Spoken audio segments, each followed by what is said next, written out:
This video contains gratuitous use of profanity and uncomfortable pauses to compensate for lack of professionalism and original thought. Viewer discretion advised.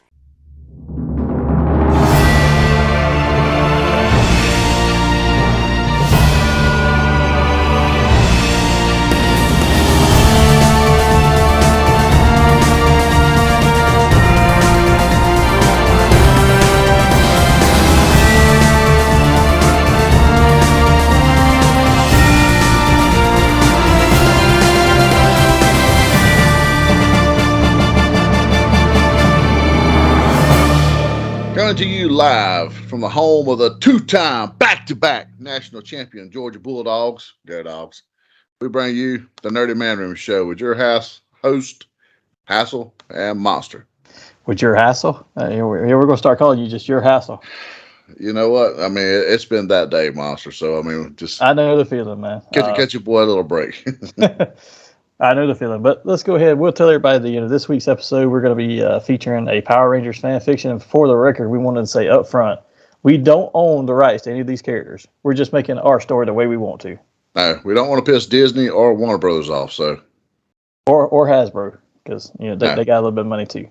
But with that, let's go straight into it and thank our sponsor, The Zone Collectibles. You can find them on the internet at thezonecollectibles@gmail.com. on Facebook at The Zone Collectibles, or in their store at 305 Main Street, Tifton, Georgia. Visit them for all your nerdy needs, from comics to Legos, trading cards, toys, games, and more. Help them support the local artist community by supporting their cause of bringing unity through community. Fandoms unite. And with that, Hassel, I think we're good to go straight into Geek Week. We don't have a ton in there, at least I don't, so we can just jump right into it if you're ready. Dive in, brother, dive in. Well, before we started recording, let me share this. We were talking about some G.I. Joe classified figures.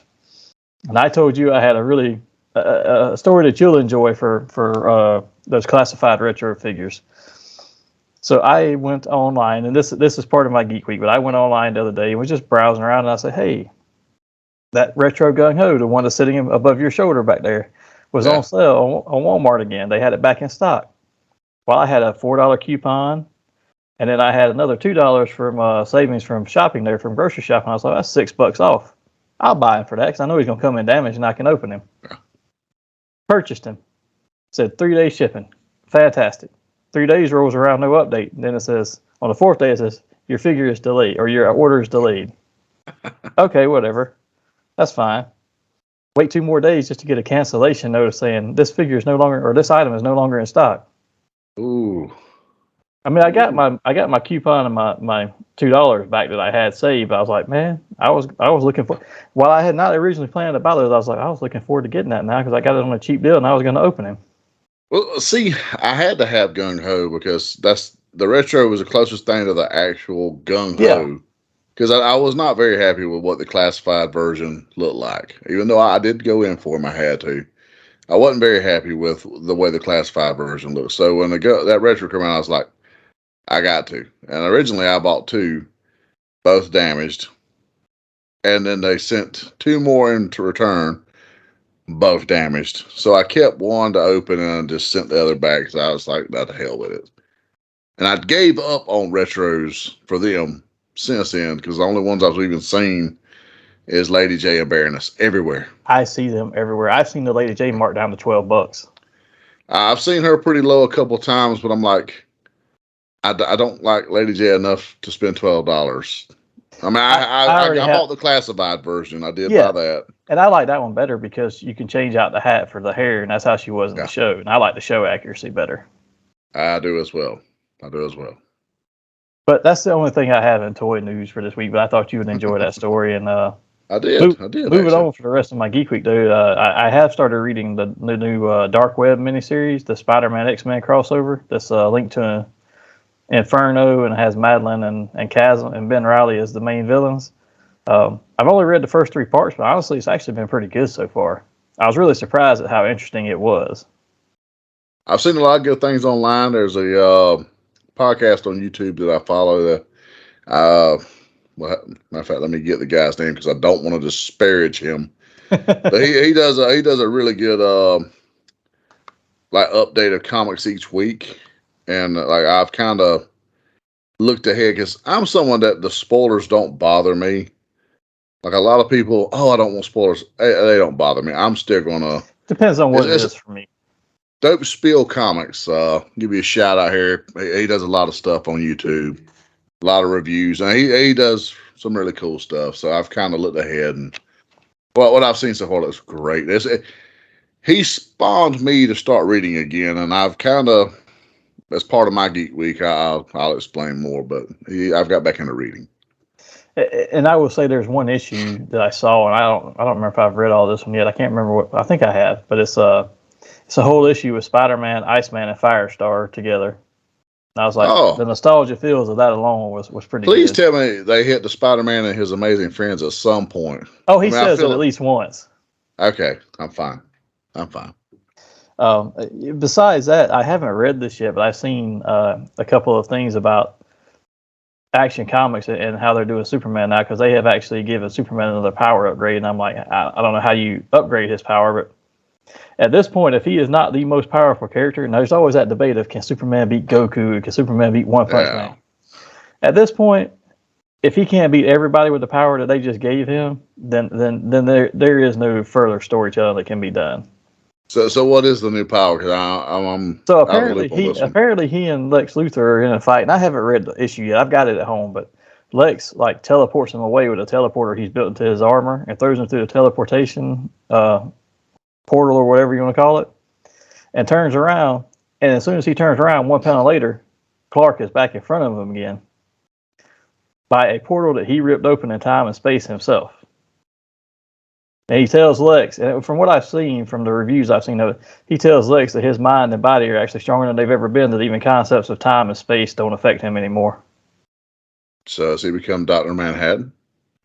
I don't know. I don't know how you even fight the dude anymore. So, see, that's the biggest problem that's always been with Superman, though. Because, I mean, I love the roots of the character. Right. It's such a great thing because, he's the last son of Krypton, raised up by just simple people who instill great values in him. So he's truth, justice, the American way. But that's always been his problem. Like no matter how centralized the character is and down to earth he is, he's still so overpowered next to the rest of the DC universe. And they've made some ridiculously powered villains to try to battle that, but Lex Luthor's his main, antagonist. Right. And he can only do so much against someone that can do, exactly, but he can only do so damn much. Now, come on. Yeah, this was just like crazy to me. I was like, well, you've given him this power now, you're saying that he's so powerful now even time and space don't affect him, or he sees those concepts differently. And this is the same Superman that they did, a couple years ago. He bench pressed the weight of the earth for 5 days straight and dropped 3 beads of sweat or whatever. He's hauled solar systems back into orbit. I'm like, you can't make this guy any more powerful. You know what? I don't give a fuck how much prep time you give Stephen Hawking. He's not beating some muscle-bound goon. I don't give a fuck how much prep time you give him. Yeah. So it's the same thing here. I mean, it's comics, and we wanted to suspend our disbelief, but come on, at some point. I'm a big Superman fan. I love it, especially when they do the whole Superman family stuff, and that's what they're kind of going towards in the Action Comics. But I'm like, man, this is just crazy at this point. Besides that, as far as watching stuff and catching up on TV, as you can see by the background, I am on assignment again, so I am not home. But I did complete watching Willow. And Big Al does a good job of explaining that on Big Rob's House of Entertainment, No Chinese Food, and I can't get that out. Aha! It wasn't just me. I fucked it up on my little short the other day, so I'm glad you did it too. Yeah, he did a good job of explaining it. It was very entertaining, but like he said, you have to take yourself out of it because the speech patterns do not match a fantasy movie. You expect more of a slower or British speech pattern, maybe, or more of a. It's just too modern the way they speak in there. But it was a good show. I was actually chastised about that yesterday because Amy's been watching it and she is into it. She loves it. Like she was talking, "Oh, it's Wednesday. I got a new Willow this week." So she's got to become that person. She's embracing a little bit of her nerd. And I was like, yeah, so Al just done our Big Rob just done a big, review on that. And he said the biggest thing was the speech patterns, that they speak it a little too. And she said, well, I like that right there. It helps me relate to them more. For somebody, for the general audience, I get that. But for fantasy fans, you expect more of a, I can't think of what to call it now, and I know it off top, but I just can't get it out of my mouth right now. But it's a certain type of speech pattern that you expect with that. It's very relatable to that lore and that time period of fantasy. Well, I think that's probably what Rob hit on the best when he was talking about A Knight's Tale and how it had all modern music. And I'll be the first to admit I've heard amazing things about that. I refuse to watch that because of that. Oh, I love that movie. And most people do that watched it. And I love medieval type movies. Like Excalibur is one of my favorites, things of this nature. But you have to take yourself out of the medieval to enjoy that movie because it's not a medieval fantasy movie in this traditional sense. You have to enjoy it more as a romantic comedy than anything else, honestly. Well, don't they kind of speak a little modernish in it as well? Yes. Yeah. So that was I remember seeing the previews and I was like, not all. Not happening. Again, that's kind of what Willow came to be, but I did watch that, and then beyond that, I started watching Fear the Walking Dead season 7. Now that it's all on Hulu, I'm about 7 episodes in. It's been pretty good so far. It's the same as always with that show. They have a really good episode, and then they'll have a really really slow couple. So it's one of those I have to turn on in the background and do something else while it's playing, or I'll lose interest in it. They did confirm. I saw they confirmed season 8 will be the last, though. So next year will be the last year for that show. Yeah, I saw that, and because one of the people that does like a review of it, I guess they were like, "Thank God the worst show was finally over."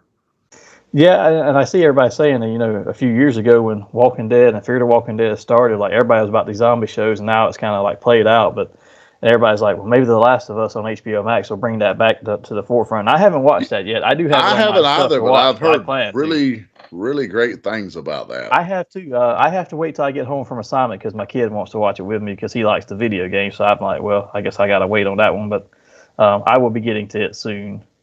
Well, see, that's one of the things I'm blessed with because that's one of the few games that, while it looked cool, I never started.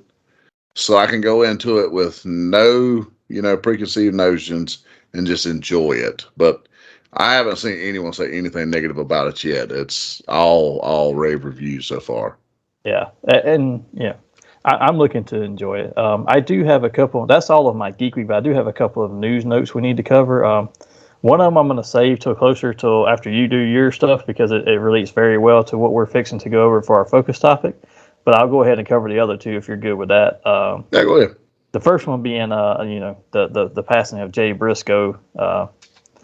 Pretty sad. I saw a lot of outcry from an outpour of love from the wrestling community. I mean, he was very well liked apparently. And actually, I actually watched one of the news channels that was doing the news of his death, and they showed a clip of him like doing like a dance routine with his daughter at the end of it and stuff. I saw that one today. I was like, dude, that one hit hard because I think his 2 daughters were in the car too. The whole family was. Okay.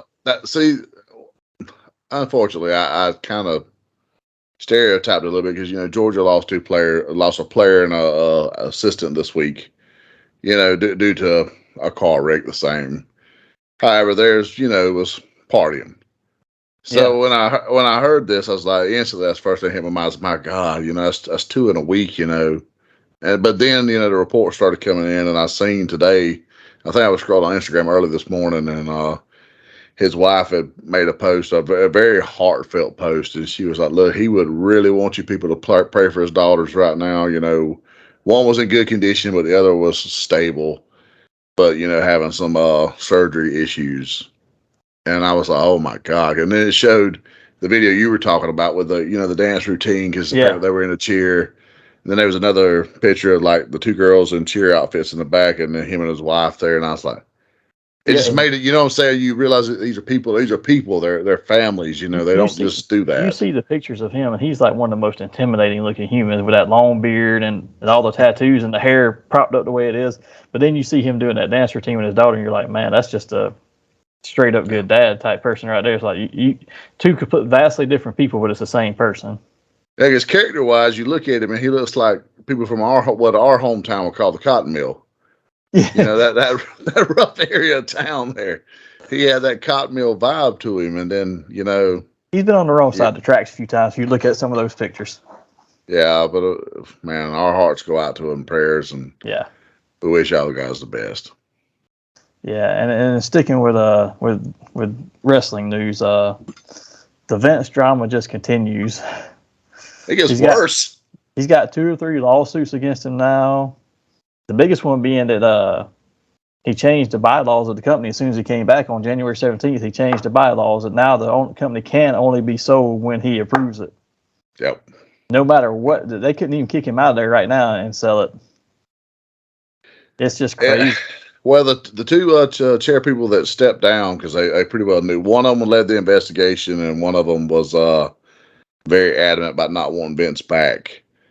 The two that stepped down, they're suing him through like third party type things. Have you seen that? One of them is suing them through the trust of a police fund from Detroit, I think.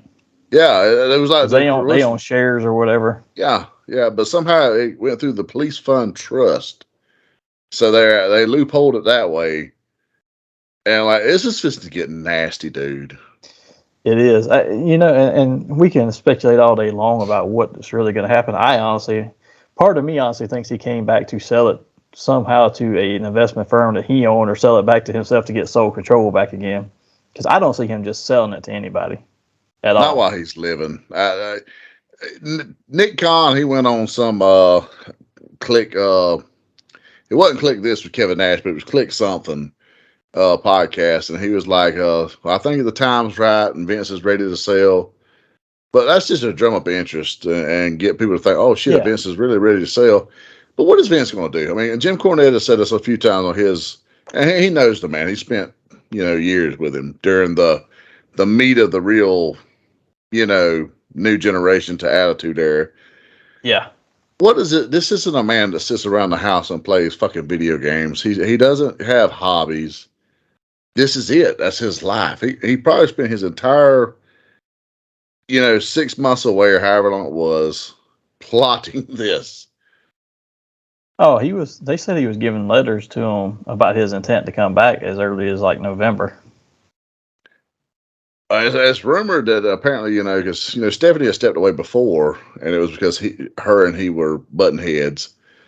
And it's rumored to be that's the entire reason why she just stepped down and left the company completely, is because she stands to still make a great deal of money if he sells. Oh, yeah. She is against. Her and Triple H have been on record, and they're against this. But she still stands to make a great deal of money. But apparently she is so adamantly against him coming back that's why she stepped away. And I've seen that too, and part of me wants to believe that, but then I also saw she just had some kind of surgery as soon as she got out of there, so maybe she was leaving for other reasons on a leave of absence before, but the actual resignation seems to why not just take a leave? That's why I say I think it started for her leave before the surgery and stuff like that, but maybe now she's like, no, I'm just going to resign and just get out altogether. There's no way around it. People on that board are going to get dirty with Vince. I mean, look at John Laurinaitis. I mean, he pretty much got drugged down just because of Vince. Yeah. He would have never, if Vince hadn't been in all them scandals, John would have never, he'd still be exploiting young ladies, which is terrible. So there's no way around this. If you're on that board of Vince, you're going to get your toes in the sand, so to speak. Yeah, but I just thought it was worth hitting on this week because there has been so much news about it. I don't want to dwell on that very long, but just to bring that up. And then, like I said, I've got one more news thing, but it relates very well to our focus topic, so I'll save that until after you go through your Geek Week. My Geek Week was pretty short and narrow, so to speak. Still celebrating these old Georgia Bulldogs winning their old natty because them dogs is hell. As the Squidbillies say. So I've heard. But still celebrating that a little bit. Watched some football this past weekend, and what about Dallas kicker? I didn't even get to see it, man. I was on the road. This cat misses like 4 extra points. Like later in the game, they score and they need to do the extra point, and the coach McCarthy just stops and says no, and tells him to go for 2, just because he don't want him on the field again. It's terrible. But the fact that even though they missed all those kicks, they still whooped the shit out of Tom Brady. Fuck that person. So yeah, we don't have to worry about Tom Brady. He literally ruined his marriage to lose several duds this season. So an XFL quarterback. Oh yeah, an XFL quarterback. Our quarterback from the Falcons, who no one's ever heard of. I mean, just saying. But there was some other good games. I mean, the Bills game come down to the wire. It was really good. But this coming week's playoffs, you've got like 1 or 2 good games, and the others are kind of stinkers. So, I don't think the Super Bowl's gonna be that great this year. Beyond that, I played 2K some more. Started, I've been doing the universe, wiped my universe, and just started over at Monday Nitro. And then my data got corrupted. Oh. And it won't load. It'll let me play a couple matches, and then it just goofs up and it says data corrupt, and I'm like, okay, great. So I think I'm done on 2K until the new game comes out, which is rumored to have the new preview this next Saturday at the Royal Rumble. Yeah, I heard that too. So let me ask you a question real quick, because you play it on PS5, right? Yeah. And your 5, do you have it standing up or laying flat? I keep mine standing up. So the reason I bring that up is because I saw a news report that apparently in France right now they have a bunch of them going in for repair, and the standing is straight up. There's a liquid metal cooling system in it, and the liquid metal is actually leaking inside some of the casings and actually damaging the rest of the components of the PlayStations. Really? Yeah, they're advising everybody to start turning them on their side. But see, you can't just lay it on a side, because it's the way the shape of it is. Well, you got to use that clamp piece that comes with it. I don't know where the hell that's at. Yeah, see, if you have that, because that's how mine is. It's mine standing straight up and it's in that clamp. So you take that off and you actually just screw it into the side, and it creates the base for it to sit on when it's horizontal. But they're advising people to consider doing that, just because you might not have had a problem yet, but they're seeing it across the board in other countries right now. Mostly France is the one I've heard the most of, but. I didn't know this. This means I have. That's why I brought it up, because I thought about it as soon as you start talking. I was like, oh, because I also need to remind you, since I see all those wrestling figures behind you, that Target has some of the Elite series figures on sale for half off. But it's this last wave that was a dud wave. I just saw the circle offer. I didn't see who all was. Yeah, it's the AJ Styles and his WCW Nitro debut. It's the Shawn Michaels and when he was with Sensational Sherry. It's there was 2 more, but they don't do a build a figure, and they're all, because they're like $11 a piece, but there's like no one any good. Like the only one that piqued my interest at all was like the AJ Styles, because he got the short hair, and he pretty much like he did in TNA in his early days. Okay, yeah, I haven't looked other than I saw that offer, but. Kim Shamrock is in that wave. It sparked my mind when I saw the figures behind you, just like the PlayStation conversation did. Sorry, I didn't mean to derail us. No, you're fine. Other than that, the only thing I really have Geek Week wise is I watched the movie Sick. If you haven't had a chance to watch that, I did do a review of it in the House's review. Pretty solid little movie. I enjoyed it. And for people that, even if you're not a horror fan, I mean, there's a couple good kills in it. It just, so much of what went down during the early days of the pandemic comes back, and it's like, oh shit, I remember that.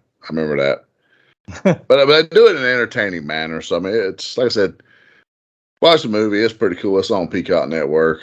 Check the review out, however you want to do it. And lastly, what I told you earlier, you was talking about dark web. I did start reading again.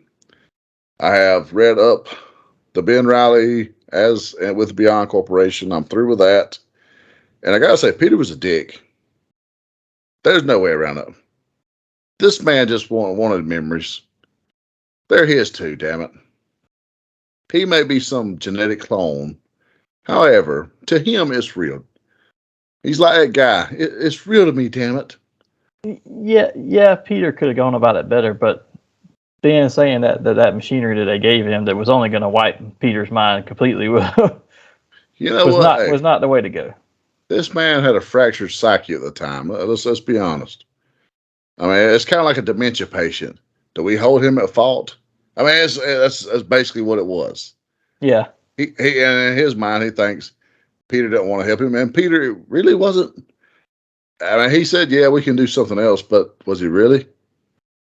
He wasn't offering a lot of suggestions there. So I mean, it kind of made being a very, very tragic upcoming villain. And I haven't got to read him as Chasm yet at all. But I'm getting there because I made it through the Beyond Corporation saga, and I'm about 7 issues into the current run. So I'm about to be current. I'm a few issues away from being current. But it sucks because I had I'm not gonna say our sponsor let me down, but I'm missing 2, so I had to skip issue 3 and issue 5. But I got the meat and potatoes of what happened, so I'm pretty good. But I'm about to be caught up, so then I'll be ready to talk some dark web with you. Excellent. Because I have come through on the rest. I have all the rest, and I'm not disparaging our sponsor. I'm just poking a little fun at him. I'm sure he could find it for you if you really needed those issues. You know what? If I go to his shop right now, they're probably sitting in my drawer. So I haven't been in there in about 3 weeks. So he's probably thinking, "Hey, Bummer, you'll claim your drawer out. You could read it in proper sequence." So beyond that, my Geek Week that is it. Done a few unboxings. Oh, I apologize. I regress. I did do a few unboxings. I unboxed Tiger Force Bazooka. I have unboxed the Viper Patrol Viper. And I unboxed the King in Black Cull and Venom. All of which I'm going to do a review of, and we'll post it online. But for the most part, I'm pretty happy with all but the King in Black. The King in Black set let me down. I'll go into further detail later, and that's something else. But it kind of let me down. Yeah, I've seen those and they look good, but I don't know, I'm trying to curb some of my purchases this year, especially anything that I think would, like with Marvel Legends, they make so much, and I'm at the point now, it's got to be somebody that goes in a display, because I don't need any box figures that they're making anymore, because why keep them in a box? So well, you can't do this with them any longer. It's all boxes, so I mean... Now it's got to be something you want to open. Retro figures that can be displayed still in the package, but again, even then, it's got to be a top tier figure for me. Well, the Venom, he almost comes off like they took a movie Venom and drilled some holes in his back to put the wings in. It was just very repurposed looking to me. And it may have been. I'm a little let down. So as we said, this week our focus is going to be our Power Rangers fan fiction. But before we dive into that too much, I do want to share a quick news note that it was announced, and they have a trailer out, and it's kind of a behind-the-scenes trailer as well as a few shots from the show. But the Power Rangers 30th anniversary special, titled Once and Always, is set to premiere April 19th on Netflix. It is a standalone special that is not part of the season of the series. May tie to it in some way. They said that there may be some connections to it, and it'll connect to the universe altogether. But as far as being part of the season, it is not. It's just a standalone special they're doing. No idea how long it is yet, though. I'm hoping that it's going to be, around I would like to see it be around the 45-minute to an hour mark, just to give us a full story. I'm thinking it's got to be good size, because looking at the pictures, Billy morphs twice at least. Because I've seen 2 different poses for him morphing. So that's at least twice Billy morphs. So it may be. I'm looking forward to it, and I'm glad it's coming pretty soon. So we've got, from today's date, we're recording on January 19th, so we've got literally 3 months to wait for it. So it's not a very long wait. I'm excited to see it. How do you think they tied JDF into it? Because there's pictures of the Green Ranger there. Obviously, he probably didn't shoot anything for it. He did not, from what we understand, and that's been confirmed. They've always done these specials in the past, and they've had the character show up already morphed and in the suit, so maybe that's what it is, and they don't have any speaking lines.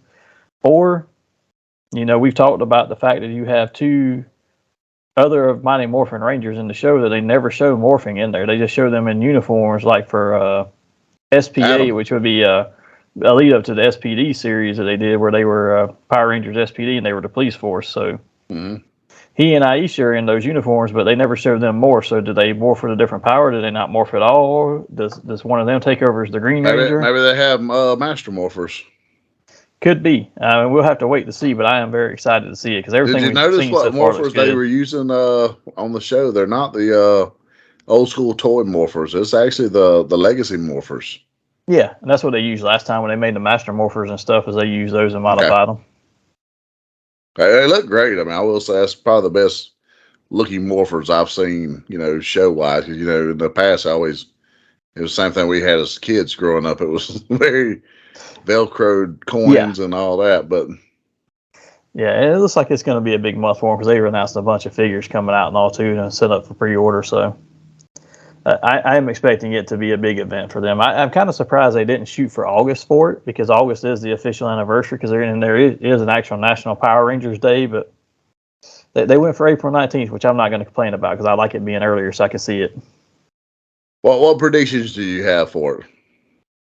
I don't know, because we've got Alpha back, and Alpha is a new number, but it's the voice of Alpha 5. But they said it's not Alpha 5. It's going to be a new number, so it's got to be 7 or 8 or something, because the last one they had on the show was 6. There's Robo Rita, so there's a robot Rita Repulsa, and Barbara Goodson is doing the voice of Rita. She did the original voice. Biggest prediction I probably got is at some point they're probably going to connect it to the current series they're fixing to run, that Cosmic Fury, and Lord Zed being back in it. So I'm wondering if they're going to, at the end of it, have something to do with Zed being contacted by Rita or something before she's destroyed or killed off or whatever. I think they really missed the mark if Zed doesn't have some on-screen time with that OG 30 anniversary cast. The biggest letdown I saw was the fact that Kimberly is not in it. And she said it wasn't, anything on her half of not just wanting to do it. They basically, I guess, lowballed the piss out of her, which they do. I mean, pretty much if you come back for one of these shows because you love it and you just want to be a part of it, but that was some of the things Jason David Frank and why, the original Red Ranger hardly does anything with them because they don't want to pay. Well, he came back a couple of years ago too, and I was surprised he didn't come back for this, but I think he didn't because of the entire thing about him being trapped up in whatever that lawsuit is about the firm that he was working with, taking all the money from the COVID relief But you've heard nothing else about it. It just kind of died out after it disparaged his name. I do feel like JDF's family is going to allow them to use found footage to incorporate him into this, because this will be the last time he would be able to be a part of something memory-wise. And they would miss the boat. I think they're going to. I think they'll do a tribute thing to that, but I don't think they'll work him into the show because it's already been put together. I don't think they'll work his character into it. I think they'll just use that as a tribute if they do anything with it. Well, you got the Green Ranger there. I think they'll use clips of his voice. That could be, and they already own it. I'm not meaning visualized without the helmet. I'm not saying that, but I think they'll use clips of his voice to hit lines. And they can do that already because they already own the rights to it anyway. But I think the family would be happy to see it, honestly, just because of the tragedy, to try to put some final, positives, period on the story. Yeah. Well, with that, let's not dwell on it too long, just because we do have a set amount of time. But let's jump straight into what we want to talk about, our fan fiction, which is a Power Ranger story that we came up with some story parameters a few years ago, just messing around, playing around one day. And we wanted to say, okay, Power Rangers crosses over a lot of stuff and makes a lot of sense with a lot of characters and a lot of things. And at the time, the big thing in the DC universe was all the Lantern Corps and the Green Lanterns, the Yellow Lanterns, and the emotional spectrum and how they fit in. So we said, what would be cool is what if you had your Power Rangers actually built in that universe and tied to that. So we wanted to share that with everybody. And what we'll do is we'll go through kind of the origin story we had, throw a few ideas around, and also run through the team roster and what we thought about it, because we had a very specific idea of how we wanted to display each character attached to the emotional spectrum as well as with their coins and stuff. So we'll just go through that, and I guess we'll start off with the origin part of it. For the purposes of this, we said again that we're tying it directly to the DC Universe. We know there's been different origin stories at this point for characters, but for us, we looked at and said, okay, what if Zordon was an Owen, one of the Guardians of the Universe before they fully became Guardians? At the time that they're building the central power battery for the Green Lantern Corps, what if they knew about all the other batteries that existed as well? The red, the yellow, the black, the white. And, the Guardians set up to be a policing force to drive, I guess, order in the universe, right? Through their Green Lantern Corps. So we said, well, what if they're and this is very well documented in DC, that they ignored the mystical side. They cast that out. That's what became the Starheart, which became Alan Scott's Green Lantern battery. Yeah. But we said, what if in this storyline, Zordon believes in the order in the universe, but not ignoring the chaos of the magic? So what if he went to each battery and took a piece of it, just a small sliver of that? When he takes that would allow him to go and create power coins that become the Power Ranger powers to also drive, again, the order of the universe. We also said, what if Zed was also a Owen as well? And he kind of backed Zordon and believed in what he was doing, except for he didn't want it to be order. He wanted the anarchy and the chaos of free will. Everybody still chooses how they want to do it. So these two Guardians break off from the rest. Zordon retreats to Earth to actually take the slivers he got and craft the coins out of it. And since tapping into the morphing grid and so forth. And he uses the planet Earth because, as we've seen in the comics, that's where the White Lantern entity was. It was incubating inside of Earth, and he knows that, or they, to the level that they knew what was going on with it.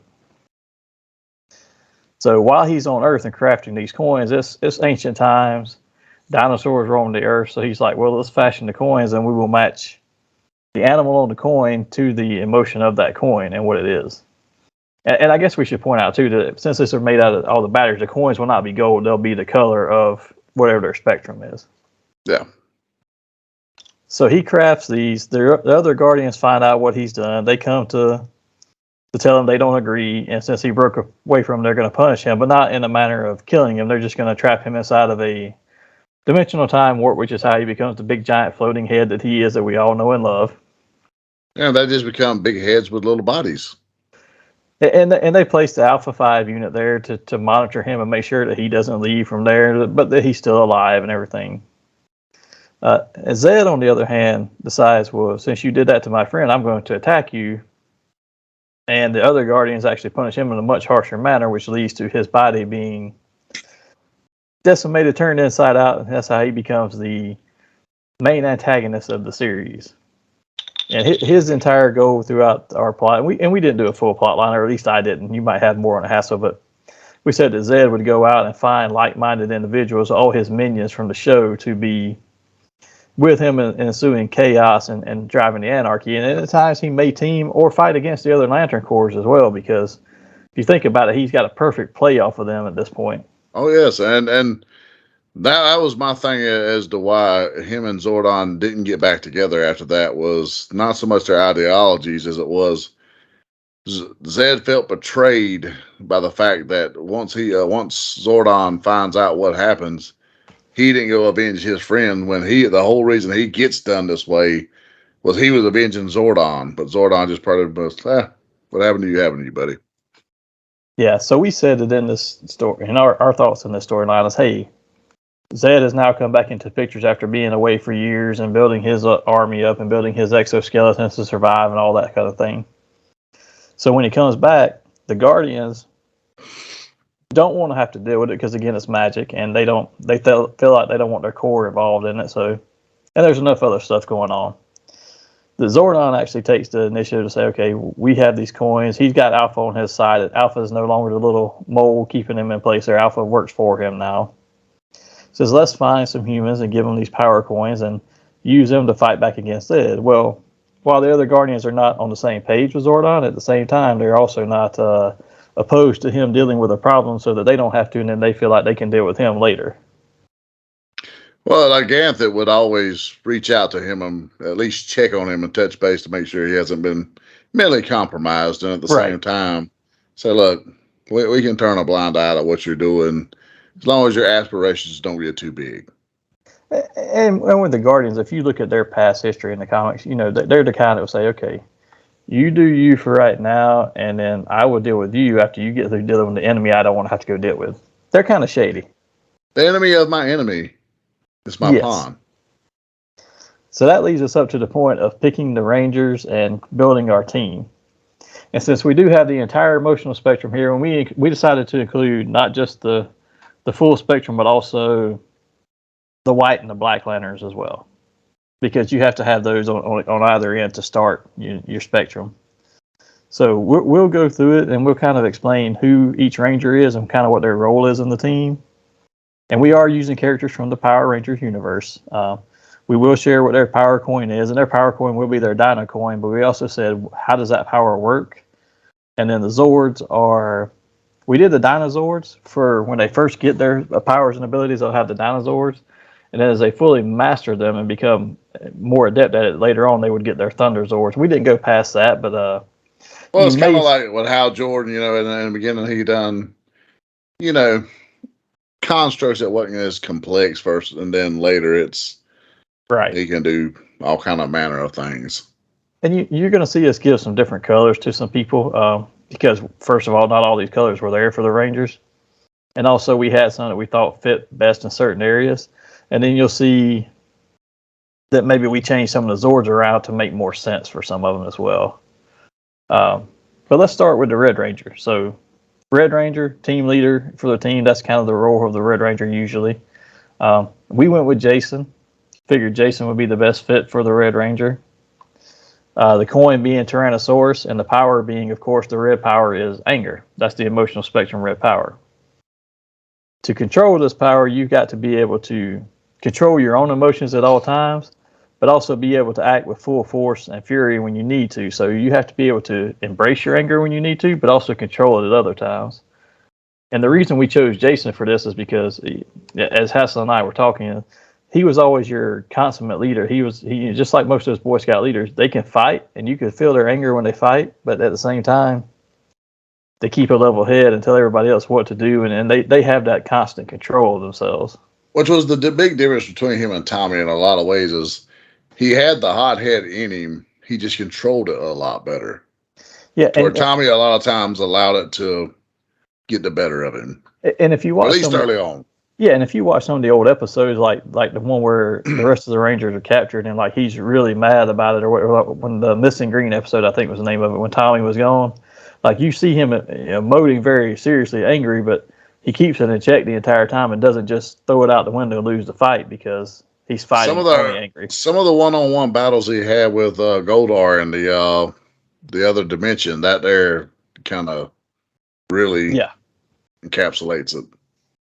Yeah. So for him, also, before we leave off his character, Zords, we kept him with a Tyrannosaurus. Obviously, if that's his power coin, that's his Dinozord. And then we kept the Red Dragon Thunder Zord for him as far as Thunder Zords go. And just to let everyone know, we're going to let you down because the Krakosaurus is not in this. So just to go on and say. Krakosaurus. Oh, Lordy. This next one was one that I thought was actually a really neat idea, especially coming off the Boom Studios comics. But for the Orange Ranger, which we kind of dubbed as the more lighthearted member of the team, we went with a Rocky. Coin for this one, we had to come up with a new coin because we didn't have orange originally, so we said Stegosaurus.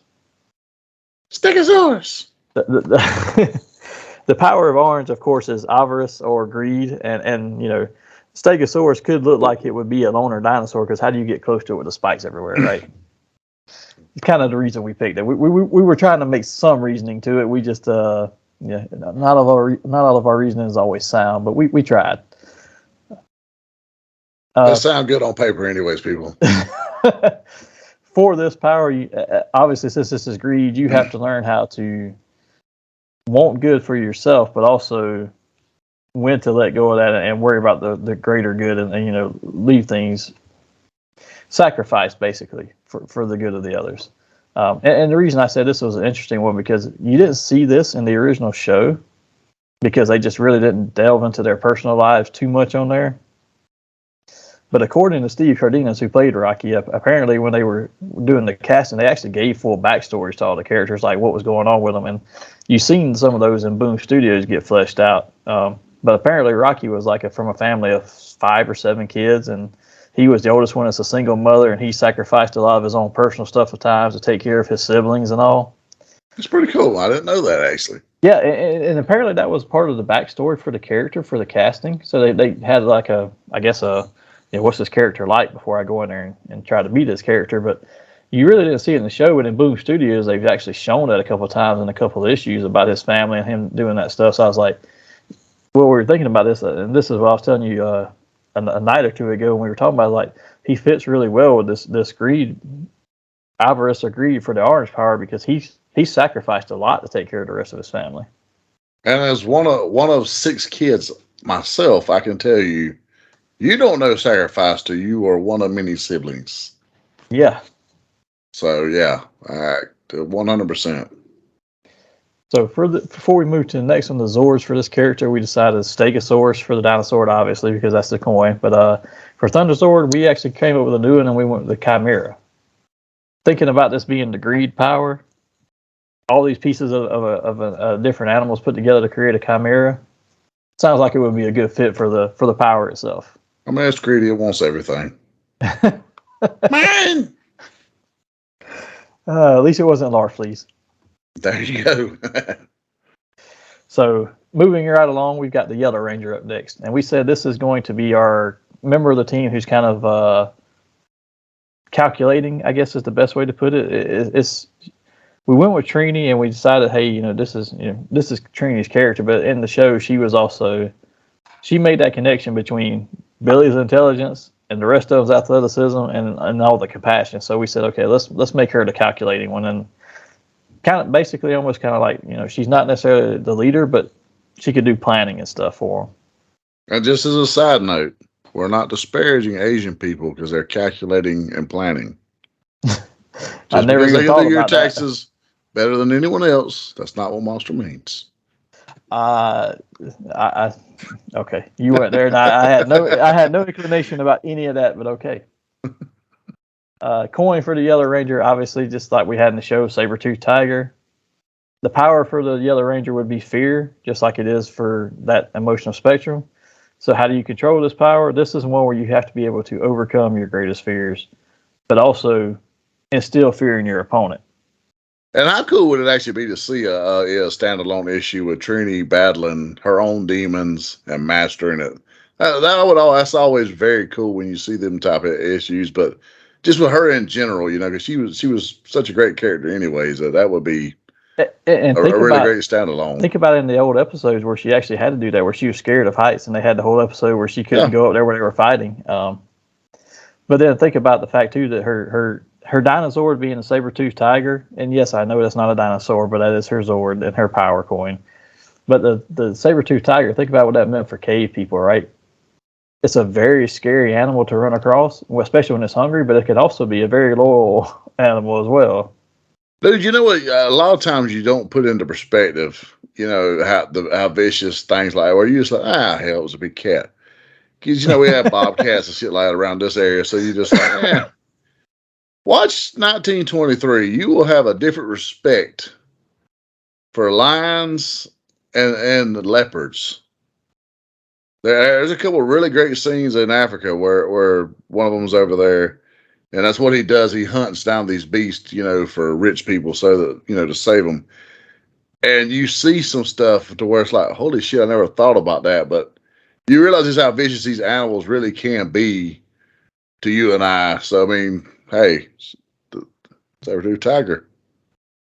And along with that, the other Zord we gave her for the Thunder Zord would be the Griffin Thunder Zord, and again, very similar to the saber-tooth tiger. Just the concept of it's scary at times, so it can instill the fear, but it also it knows how to deal with it, right? It doesn't lash out in fear usually. Usually it lashes out in hunger and things like that. I see a lion with wings, I'm fucking running. And this fat boy don't run. Just saying. I'm not running unless the zombies are coming, and that's only if there's somebody that much faster than me. I got to get in front of. You see Hassel run, you better see what's behind me, buddy. So let's move straight to the Green Ranger now. And we said the Green Ranger. If you think about the Green Lantern Corps and some of their most prominent members, especially like Guy Gardner, Hal Jordan, we said the Green Ranger is going to be the loner and the risk taker of the group. And very much in the same vein, Tommy Oliver fit that perfectly. I was never as big a fan of Tommy as the leader of the team because he always struck out on his own and took the bigger risks for everybody else. He doesn't know how Jordan dive in head first and y'all can catch up and there's something left to go for it. And for this one, we decided to keep the coin as the dragon, and the power, of course, is willpower. Very similar to the comics on this as far as the Green Lantern Corps set. We said instead of having to overcome great fear to use this power, because we've already used that with the Yellow Ranger, to control this power, you have to be able to center all your emotions into a driving force, which was basically what willpower is, but you have to strive to be humble as well, which is something very hard for a Green Lantern. And it would have to be hard for Tommy as the Green Ranger as well. Because he does not lack in confidence. No. And I think that would be a good dichotomy for him to have to learn a little bit more humbleness in that character. Zord for this, the Dragon Zord, and this is where we changed up a little bit on the Thunder Zords. I know we had the White Tiger Thunder Zord with Tommy's second Zord, but we're going to change it to a Green Tiger Thunder Zord because I think that still fits him. I just kind of like the idea of it. If that Zord, if it's going to be his Zord again, he's not going to change to the White Ranger. It has to be green, obviously. And I know he doesn't get it, but how cool would a green Saba be? Just saying. Oh, that would be awesome. That's one thing we didn't do is delve into what the weapons are, but we would be here all night long if we started getting into more stuff. I just assume when we get later down the pike, that poor bastard still gets Saba. Probably say right along with the green Tiger Zord. Because if you got the dragon dagger controls the dragon, and you lose that, you got to have something to control your new Zord. There you go. But let's jump straight to the Blue Ranger now. This is our intelligent character. We already kind of know since this is Billy. And we've kept a lot of these characters the same. He is the intelligent one of the team. He's the weapons maker, the tech expert, whatever you need him to be. Coin, we said we'll keep that as Triceratops. I always thought the Triceratops was just one of those that fits like probably one of the smarter dinosaurs. The way they worked and moved in packs and the way they fought, they've got to be one of the smartest ones out there. It fits him to a T, and his power, the power of hope. Do you see anybody else on that team probably more hopeful than Billy? No, and I think that's very important for especially this power, because I think for this power, we said you have to be hopeful, but you also have to be practical, because you can be hopeful all day long for something that's never, ever. Yeah, I was hoping like hell to win that Mega Millions a few weeks ago and get that $1 billion. However, Hassel knew don't take the mortgage money to do this. Yeah, and that's what I'm saying. With Billy being the inventor of the group, he's going to be more practical about inventing and doing things and the statistics on how things work. But he's also a very hopeful and inspiring type character as well. So I thought it fit very well for his character to be stuck into that blue realm.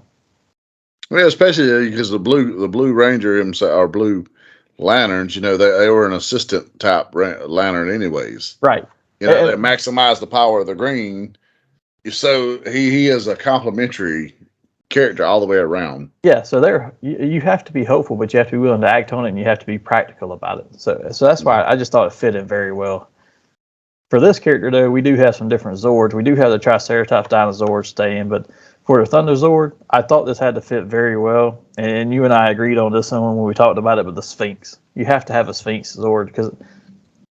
And how cool would that be?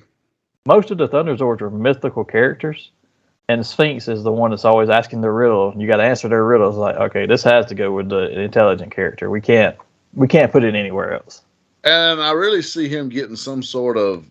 I mean, like I said, we didn't delve into weapons, but for this right here, I do see if he doesn't have a weapon to communicate, the Zord itself actually is a little more sentient to do some bantering, and at least impart wisdom upon it. Yeah. So the next couple of characters, and we're going to explain that we're using colors, and some of these colors don't really always make sense in the grand scheme of spectrum colors. That make sense, but they don't make sense in the way a kid watching or reading. Oh, there's the Red Ranger. There's the Blue Ranger. There's the Indigo Ranger. Yeah, that's a little hard to pass off. So we kept this being the color of the spectrum of indigo, but we called it the Purple Ranger. And yes, I know violet is probably closer to purple, but it doesn't fit what we wanted to do with this character necessarily. So it sounds more like violet, bitch. Yeah. So this is this character we decided to make the Purple Ranger, and it's Aisha. So we thought she fit very well because she was the most compassionate out of the characters coming there, especially with the changing of the guard when the first three left and they had some new ones come in. She fit this mold of compassionate very well. And with that, we wanted to make this character the confidant of the team. Not confident, but the confidant. Like, this is the one person on the team that anybody could come to and talk to about any problem. Yep. They're the most, what's the word I'm looking for? They're the most connected of the team, I guess. Well, there's the central hub, the linchpin that holds everybody together. Yes. And I will admit, this is one that we struggled, or at least that I did. And I was throwing most of these dinosaurs at Hassel, and I was like, I'm struggling with this one, so I'm just going to keep the last one we came across, which was the Ankylosaurus. I'm not sure. What? I did not argue because my 3-year-old grandson knows more about dinosaurs than I do. But beyond the Megazords, so I was struggling to figure out what can we do as a dinosaur for this one that makes sense for the compassionate side. But the Ankylosaurus is a protective dinosaur, I guess, because it's all armored up and it has the whip tail and all. But it's like, this is the closest I'm gonna get, so we're sticking with it. Hey, if you got to have a tail, it needs to have spikes, and it's got one. Yeah, and so for this one, we said, the power is compassion. To control this power, you've got to be compassionate and inclusive, but not indecisive. Meaning you have to be able to listen to all sides, but still have your own opinion too. You can't just always like, oh, okay. I put it like this: it's like work. You have to have empathy and understand how people feel, but I can't have sympathy for you because then you start playing favorites or changing sides. That's how a good human resource officer. Yeah. So, this has to be, to control that power, it seems like you would have to be able to say, okay, I can listen to all your reasoning and I can understand it, and I can sometimes agree, but I can't change my opinion just because I agree with you. It's a fine line on that one, but I think that the Aisha's character would fit that pretty well. Her sassiness would but at the same time will make a very interesting dynamic with that. Yeah. And for Zords, obviously we've got the Ankylosaurus Dinozord, and this is another one where we traded a Zord. So whereas before the Blue Ranger had the Unicorn Thunder Zord, which never made any sense to me, we've given the Unicorn to this Purple Ranger because it seems to fit because it fits far better.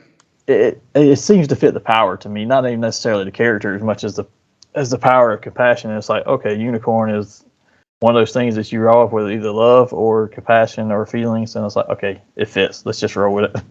And Saban, if you're listening, we do have a price tag, and we are up for sale. Well, I don't know that he would buy anymore since he doesn't own it anymore. But hey, unless he wanted to start something new, we're up for that too. We'll go bootleg Ranger. So that brings us to our violet portion of the spectrum, and like we said, we didn't call it the Violet Ranger. We called this one the Pink Ranger. And we kind of really struggled to figure out how this character fit as far as like what is this character's role in the team. But I think we decided to make this one the healer of the team. Like, okay, this is the one you know. She would probably be the most adept to become a doctor or whatever to try and heal the rest of the team or provide support for them. And we went with Kimberly for this, and I think we debated. Crush. We debated a very short time on whether it was Kimberly or Catherine, and I like Catherine a lot too, but I think Kimberly just fits this better. So, power coin being pterodactyl. Power of the violet spectrum is love.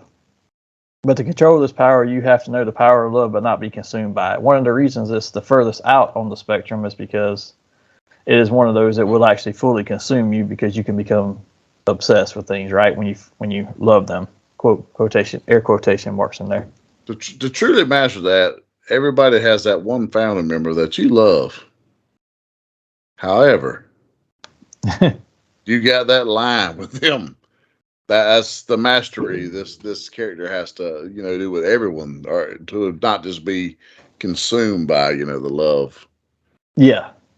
Yeah. And with this, we kept the pterodactyl dinosaur and we threw in as the Thunderzord as the Firebird, just like she had in the show. Moving right along, we are now at the Black Ranger of the team. We decided so we call this Ranger the tank of the team. He's the one that goes in and takes the most damage in the fight, stuff like that. And honestly, if we look back at a true tank, probably Jason fits that best just because the dude was big and strong. But he also fit the leader much better than Zach did. And we decided Zach would be a good fit for the Black Ranger. And honestly, on the show, if you watch it, and I know it's because of the Japanese footage, but the Black Ranger was the one who was kind of the big burly guy of the team. And he has such a bigger role in the Japanese version, unfortunately. But yeah, I know that was unfortunate because I really like Zach and I'd like to have seen more done with him. I am glad he's actually coming back this time for the special. Dude, he is actually the one I'm pumped the most about to see return as OG Black Ranger. And as cool as it is to see everyone else return, I'm not knocking the rest of them, but he is the one that I'm kind of, because he's really done. Well, I mean, neither is Billy, but I don't know. Just see them two together on screen again. That's cool. So super cool. And I'm excited to see Zach actually interact with Adam and Rocky and them on because they were never on screen together. No. So seeing them all together, because actually he never was on screen with any of them. He did do voice acting with them in the 10th anniversary special. He was one of the Beetleborgs that they repurposed to be the bad guys in that. But that's an ADR booth, and he's not actually in there with them. This is his actually first Ranger work since he left the show, correct? Since the 10th anniversary. Other than voiceover. Yes, it is. So he was also on that. It was during the Zeo years. They did a behind the scenes special about everything up through Zeo and Turbo, I think, and actually it might have been in Space Year. I don't remember, but it was before the fifth season iteration. They did the behind the scenes, and he and Austin St. John, who played the original Red Ranger, actually did the whole behind the scenes talk. That doesn't count. It was aired as an episode. No spandex, no counting. Oh, but let's get back to our fiction here. Zach is the Black Ranger. He's the tank of the team. We gave him the Mastodon, which fits the tank perfectly. This is another one I thought was really well cast because the power of the Black Lantern is death, right? So for him to control this power, he has to be willing to accept the concept of death, but not be fearful of it. You got to be able to live life to its fullest, and he really fit that mold when he was the character of the show. So I was like, this is a great fit for him because he's like a very lifelike character. He's very outgoing. Yes, but you have to be able to accept too that death is a concept, and you're probably going to deal with it at some point. Death in Texas. It's a shame there was never a tag team with IRS and the Undertaker. Just saying. Zord for Zach would be the Mastodon Dinosaur, and still it is the Black Lion Thunder Zord, but I wanted to actually use the name of that character. It's not actually called a Black Lion; it's a Manticore. There you go.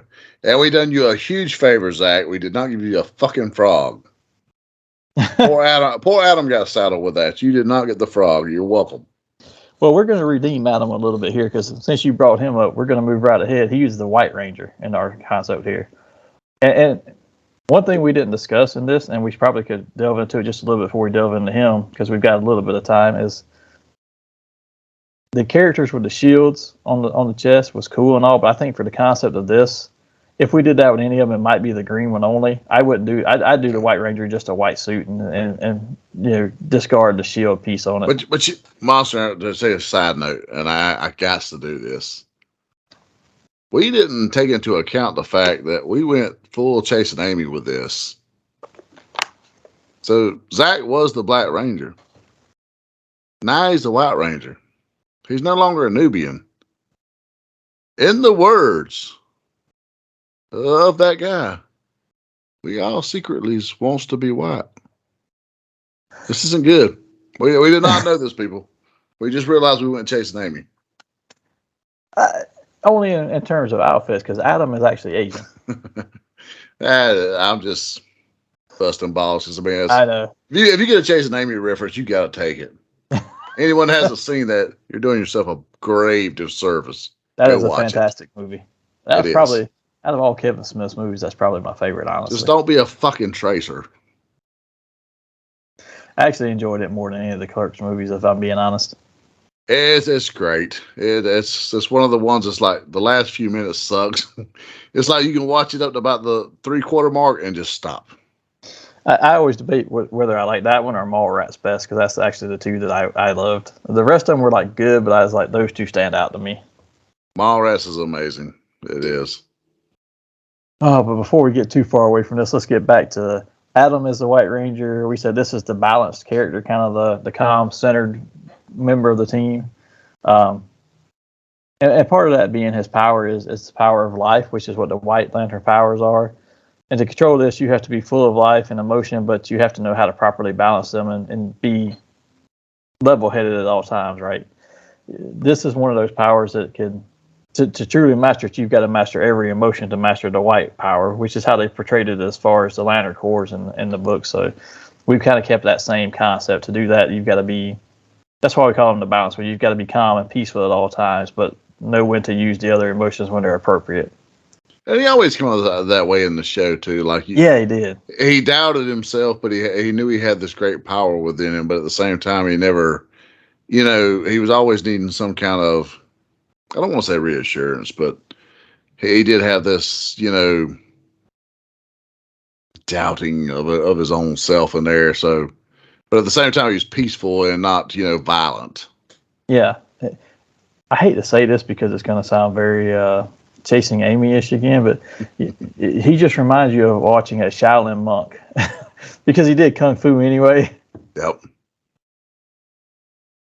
But for him, we gave him the Brachiosaurus power coin, and the reason we did that, again, we needed another dinosaur, and this fit because now he can control Titanus, the Carrier Zord. Yes. And for the Thunder Zords, we gave him Tor, the Shuttle Zord. So he's got both of the Zords you need to make the Ultra Zord at the end. He's got both the Carrier Zords. Now, any child of the 90s loved seeing that, whether it made a lot of sense or not. You love seeing this just mega beast roll upon your screen. Unfortunately, the really sad thing is we did give him a turtle now, took away his frog, but so I'm not sure we upgraded very much, but maybe a little bit. You know what? If I got a frog or Leonardo, I'm just saying. Oh, that's harsh. And that was actually all we had put together for the storyline, because we didn't delve into the full plot line and try to create the first year's arc or anything like that. And that might be something we do in a later episode. We wanted to save a few things for later on, but hopefully you enjoyed our take on the Rangers and what we would do with the powers and where they would come from and what they meant. If you didn't, or if you just want to tell us how much you enjoyed it, you can tell us in the comments. We always love to hear that. But with that, Hassel, let's move straight into Nerd Out. So I think we'll have a little bit of fun in Nerd Out this week. We will. I actually got a good one this week. Oh, that's good. I actually have two. So if we have enough time, I might squeeze both in. We'll see. Okay. But this is, for anybody who hasn't been here before, this is a part of the show where we ask random questions that's related to the topic of the day. We give each other no true prep time to respond other than on the spot right here. But if you want to expand upon what we answer or questions that we ask and what we answer, or you just want to give your answers, feel free to do that in the comments. If you're watching us on YouTube, or if you're catching any of our social media, throw it in there and we'll be glad to respond back forth to you. We'd love to hear from you. And since you're so excited, Hassel, and I went first earlier, I'm going to let you go first. So any of our regular listeners, you know by now, I'm an agent of chaos. And typically 9 times out of 10, I don't have a question prepared. I allow the show to get my juices flowing and give me the question I desire. So we left out the Phantom Ranger. Or the Phantom Ring. The first ring, however you want to say it. That would be good for Phantom Ranger. You didn't bring that up yesterday when we were talking. Hey, you know what? It clicked and it was like, oh shit. Who is the Phantom Ranger tapping into the Phantom ring, and what side do they fall upon? I think they fall on their own side. I don't think they're evil, but I don't think that they're good. I think they're kind of like Zodak from He-Man, right? So they fit into whatever's going to benefit their plot the most. Okay. And who is it? I think you have to go with for me, I'm going to go into a later season and pull out a different Ranger. But I think I'm going to go with the first original U.S. Ranger, which was Ryan from Lightspeed Rescue. He was the Titanium Ranger. Okay. Well, and he was the one who was raised by demons, but then ended up joining the Rangers. But he was never really. He was on the team, but he was never really with them on the team. He just kind of showed up and did his own thing and left. And he showed up and assisted occasionally. Yeah, I think he would be good for that. That would be an interesting one. Ooh. Have the same backstory he had, but have the Phantom Ring or the Phantom Ranger powers. That would be actually really cool. It's somewhere like just before the show that kind of clicked. I was like, ooh, we left that out. Yeah. And I was like, that's my nerd out right there. I was like, so I was like praying I got to go first because that was it. It was like, I got it this week. That was not anywhere near my nerd out question, so you're good. Who would you put in there? I would actually choose the cat that was the Quantum Ranger. Oh, Eric, he would be good for that too. Yes, yeah. I really like that character. He has a great character development, but he was a hard ass at the same time. And I think he starts out with Zed just because of Zed's mission. It's very, very Sinestro-ish in our universe. Yeah. To where it's order through force. Originally, he comes off this way. I think the more he interacts with the Rangers and the more he interacts with Zordon and them, he starts to come around.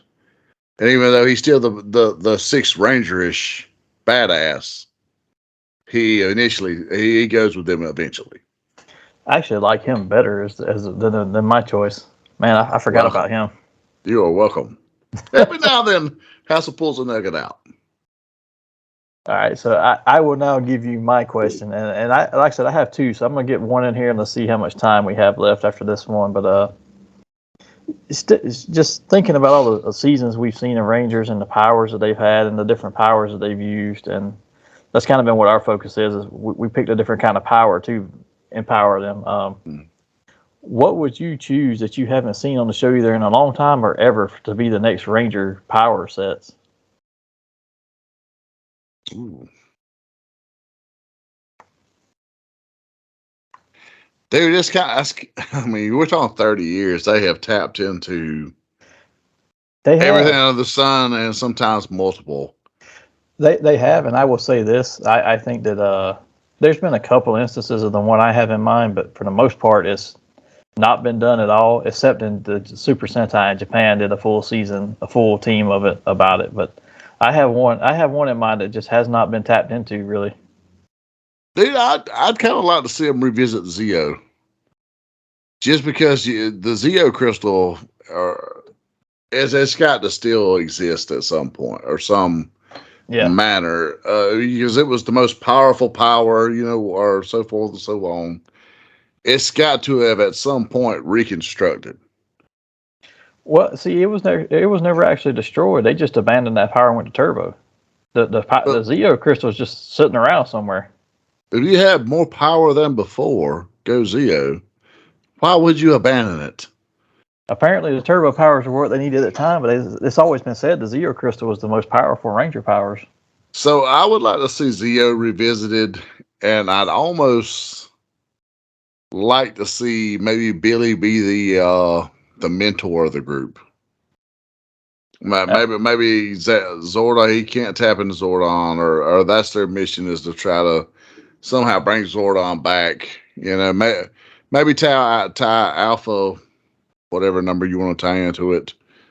But just I can see. Well, you could have kind of a buddy comedy kind of type deal with Billy and Alpha, while at the same time the two techies trying to bring Zordon back along with the Zeo Power Rangers.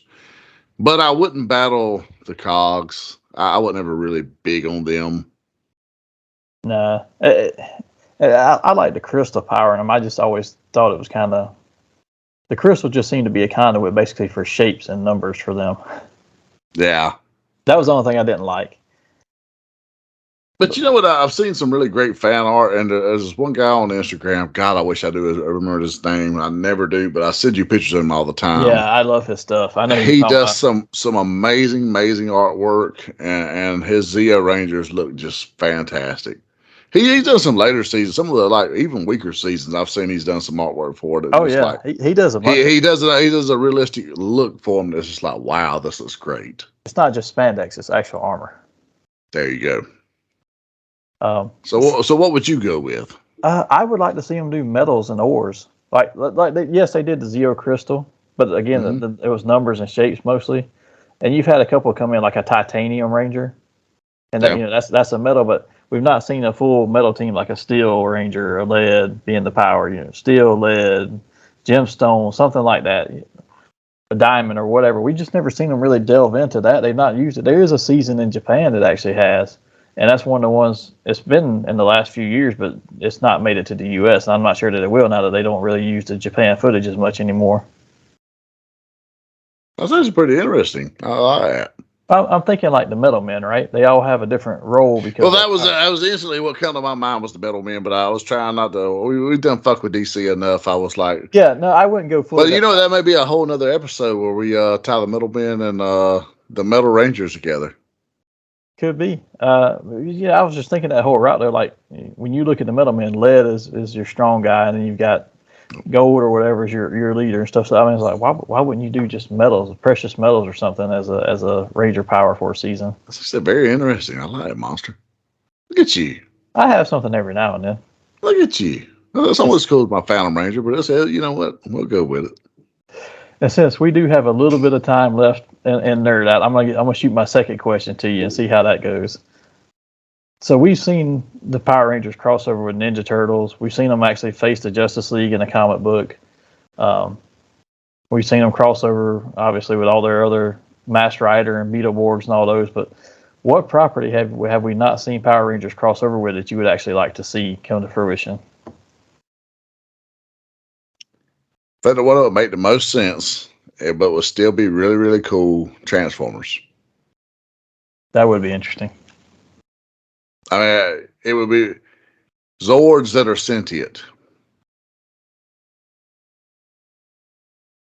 I actually like that. And what kind of dialogue could you imagine Megatron and Zed or Rita having? That would be entertaining. Goldar being like, is Goldar and Starscream, you know what I'm saying, off to the side. I mean, to me, that's money. That's money, dude. That is a good one. I kind of, I would actually like to see him cross over with Gargoyles. Ooh, you bastard. I like that. Damn it. Because I could see them at first seeing them as enemies, thinking, oh, that's more of Rita's monsters. And then, there's your obligatory fight, and then they come together. Now I just have this whole vision in my mind of like Tommy and Jason talking to Goliath. You know what, Monster? I'm going to sleep now. It's going to be in my mind the rest of the night. Hey, it's a good one to have on your mind. And I will tell you, I have actually been when I wasn't out on assignment, I was starting to rewatch Gargoyles as I was going to bed every night. You know, that show holds up very well, very well. It does, but you know what? I find that I remember a lot of season 1. I don't remember a lot of season 2 and 3. And honestly, I started reading the comic too. I got the first issue of the new comic. I don't remember half the characters that are in there. Like, where did it? I was like, I remember Cold Stone and Cold Fire. But who are these other? Who's Katana? I don't remember the Japanese gargoyle. Well, once and I you had to start go getting find it on into the episode. To the Avalon saga and all that right there, I swear I'm real spotty. I'm real spotty from that on. Yeah, before that, I'm like everything. It's like, oh, I remember. And I'll be honest, when Disney Plus first kind of arrived, that was like the first thing I went to. Don't be wrong. I mean, I visited HB 97, but the first thing I went to was Gargoyles because I was on night shift at the time. So like literally, I would come in the mornings, take me a shower, pour me a hassle drink, and don't judge me because I was drinking at 7:30, but because it was nighttime for me. But and I'd sit down and watch like 4 or 5 episodes of Gargoyles, and it's just like, fuck, this was so good, and it holds a test of time. It really does. I've got to sit down and finish rewatching the later episodes just because as I was reading those comics, I was like, who is... Because I remember that Brooklyn eventually takes over as leader, trying to lead a newer generation, and Goliath is still there as his advisor like Hudson was. But I'm like, who is this girl gargoyle that he's in love with named Katana? She's from Japan. I don't remember her at all. That was a whole clan of gargoyles from Japan. I made it. That's where I made it to. I got up to about there, and initially they're evil, and then you realize their representative is like an evil Xanatos over there. Yeah, because they were an attraction or something to that effect. I mean, it's been a while. I'm a bit hazy. I was really drunk watching those, so Well, before we get into gargoyles, that's probably another episode for another time. That's an episode, Monster. We need to hit that one day. We can, but before we do that, let's wind this episode up and give a few shout outs to some of our friends. Mr. Daniel Garcia, creator of Zyber Ronin. It's on its way to your hands very soon if you haven't already received yours. I know I've seen a lot more of it out there. I'm not sure if everybody's gotten theirs, if it's even shipped out to everybody yet. I know Daniel is working hard to get that out to everybody, but you can find more updates on that on his Facebook at Daniel Garcia and on Instagram at DGarciaComics. Let's not forget our friend Mr. Chris Daly, host of Fueled by Weird podcast. You can find him on Instagram at Fueled by Weird and on his podcast Fueled by Weird wherever you find your podcast. He discusses all things nerdy and weird, and he does some really great book reviews. He reviews a lot of stuff. I really enjoy his book reviews because then sometimes I don't have to go read them if he finds that they're not worthwhile. I don't waste my time. Our friend and content creator and autism activist, Miss Mandy Lynn, aka Kushimama. You can find her on Instagram at Kushimama and on YouTube at Doodle's Toy Report. Also, check out her store. She's been loading up more and more of her collection to sell off. I think she's trying to streamline some of her stuff, so getting rid of a little bit of it. Mr. August Aguilar from Strange Film Studios. Remember to keep an eye out for their projects. He Comes to Kill is their big one right now. It's showing at festivals, and they're doing a lot of podcast interviews with some of the actors and stuff from the movie. But he's also got another one in the works. I believe it's The Center 2. Yeah. So be on the lookout for that in the coming months. And while you're checking all these out, don't forget our extended Nerdy Manroom family member, Big Rob, our roaming reporter. You can find him on his channel at Big Rob's House of Entertainment and No Chinese Food, where he gives you plenty of reviews of new stuff as well as unboxing of awesome items and shares his stories from the road, like the bed, the wonderful collapsing bed from this last week's episode. You know what? He told a fib on that story as well. You should remember this. It's been quite a while. We were at my house. We were all in my room. I do now. I had just fucking bought this bed. I spent $2,000 on this bed. We hadn't been bought it a week, maybe 2. We were all in there because these are the days when people had personal computers that were all in one fucking area. You didn't have smartphones. You didn't have all that. So we were in there looking up something on the internet. I forget what now. He sat on the edge of my bed, and then, and I look, and he just looks and says, "My bad, dude." So yeah, you forgot that one, Rob. I can't say he broke the bed, but I do remember also when you guys came to visit when we lived in New Orleans, and he went to lay on my son's bed, and my son being 4 years old at the time says, "There's a mountain on my bed." He also told us to be quiet from snoring that night.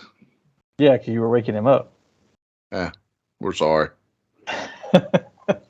But as we digress, remember also to go check out our sponsor and friends at The Zone Collectibles. You can find them on the internet at thezonecollectibles@gmail.com and on Facebook at The Zone Collectibles or in their store at 305 Main Street, Tifton, Georgia. Visit them for all your nerdy needs and help them support the local artist community by supporting their cause of bringing unity through community. Fandoms unite. And that takes care of a shout out to all our friends. But before we leave, Hassel, tell everybody where they can actually find us at. You can find us on Facebook at Hazel Hutchison via the Nerdy Manroom Show. You can find us on Instagram, the Nerdy Manroom Show. You can find us at Twitter, Nerdy MR Show.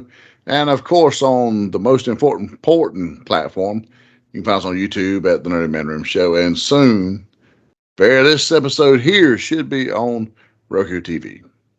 And let's give them the channel that's on there before I forget it. I'm going to look at it to make sure I don't say it wrong. On Southern Joy on Roku. Southern Joy, people. And with that brings us to a close today. But join us here next time. We're gonna do a little bit of a Royal Rumble preview as that's coming up in a couple weeks. Until then, live nerdy and may the power protect you.